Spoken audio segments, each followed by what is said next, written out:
Here is a story you think you know, but do not. A story about a young woodsman, a beautiful maiden, and a desperate love. This woodsman's story is not known to many, for he's known by another name.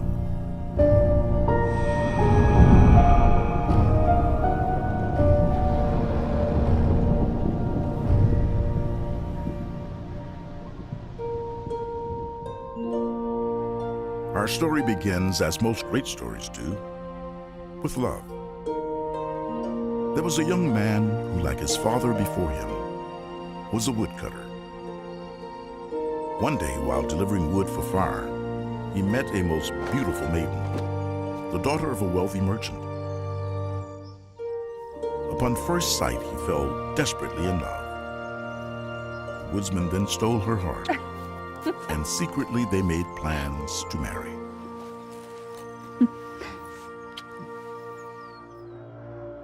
That evening, the maiden's mother devised plans of her own.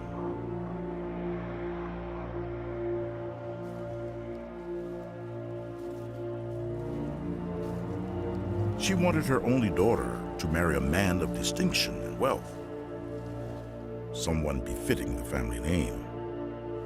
So she made her way deep into the forest to find the one person who could end her daughter's love affair. For a price, the wickedest witch in all the East agreed to do her bidding and placed a curse upon the woodsman's axe.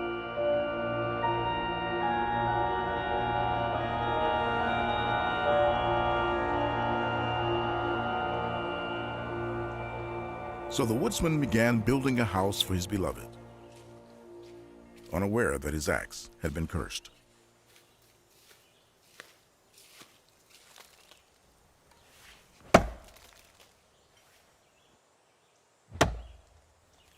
After many swings, the enchanted axe would miss its intended spot and strike the woodsman instead.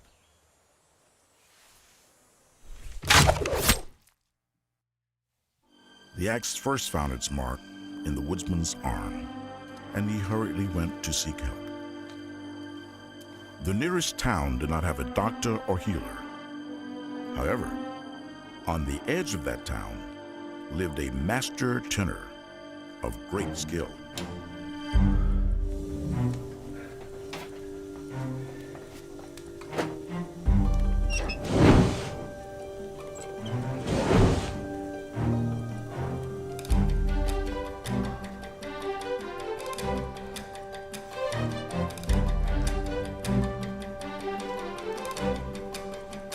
The craftsman could not mend the young man's wound, but he was able to fashion a new arm for him, one made of steel and tin.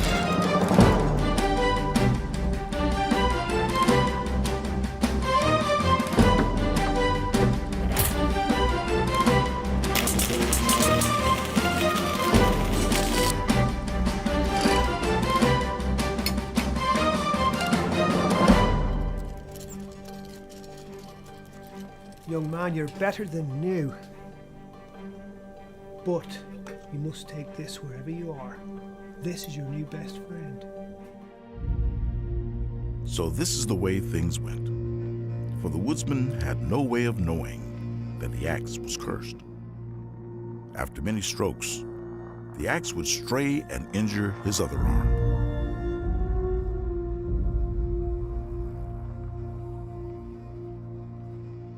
Then his legs.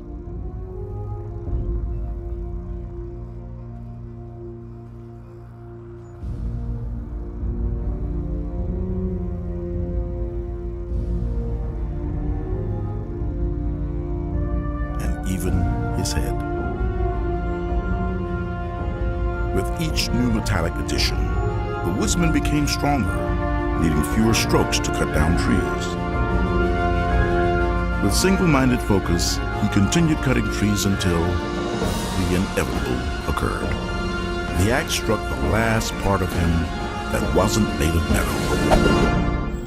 The tenor left an empty space where the woodsman's heart had once been, hoping someday to be skilled enough to create one for him.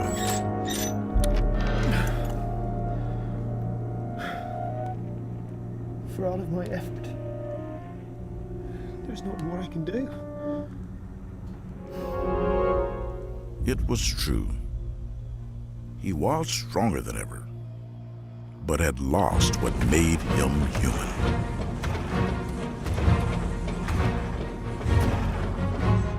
From that day forward, he would always be known as the Tin Man.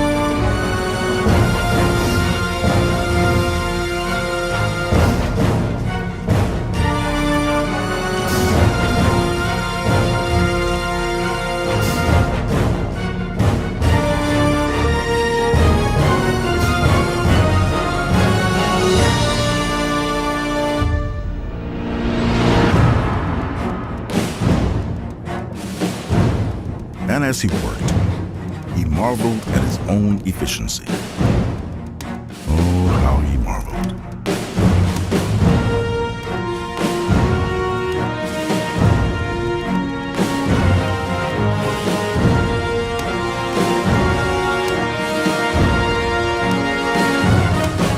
Before long, the Tin Man had forgotten why he was even in the woods. He'd forgotten the cabin. He'd forgotten how to build. He had even forgotten his beautiful bride-to-be. He only knew how to take down the next tree, and the next, and the next.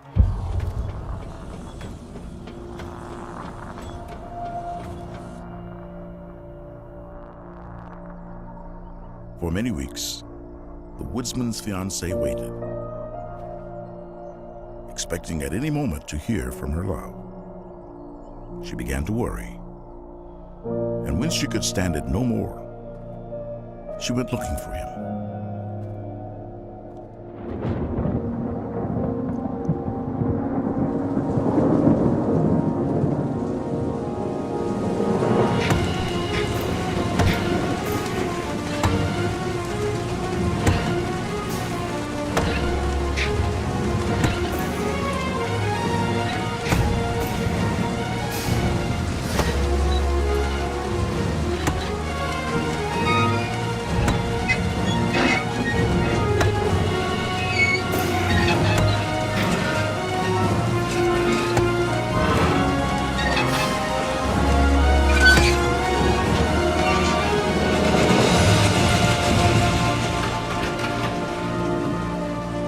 The Tin Man became frozen, his steel workings grinding and rusting, his joints corroded by the rain.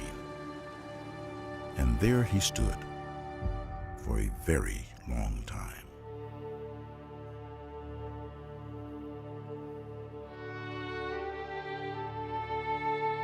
For many years, like a forgotten statue, the Tin Man stood,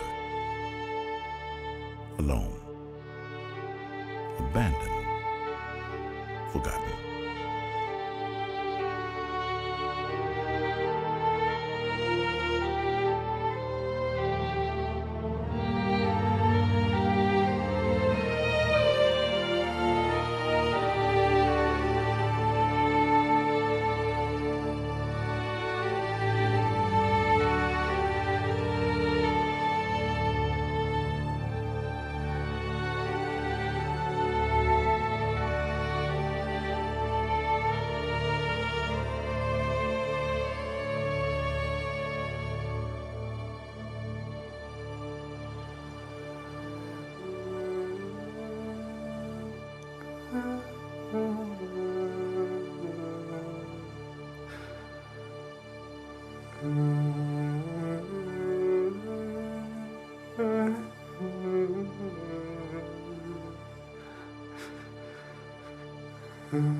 But we all know the story doesn't end here.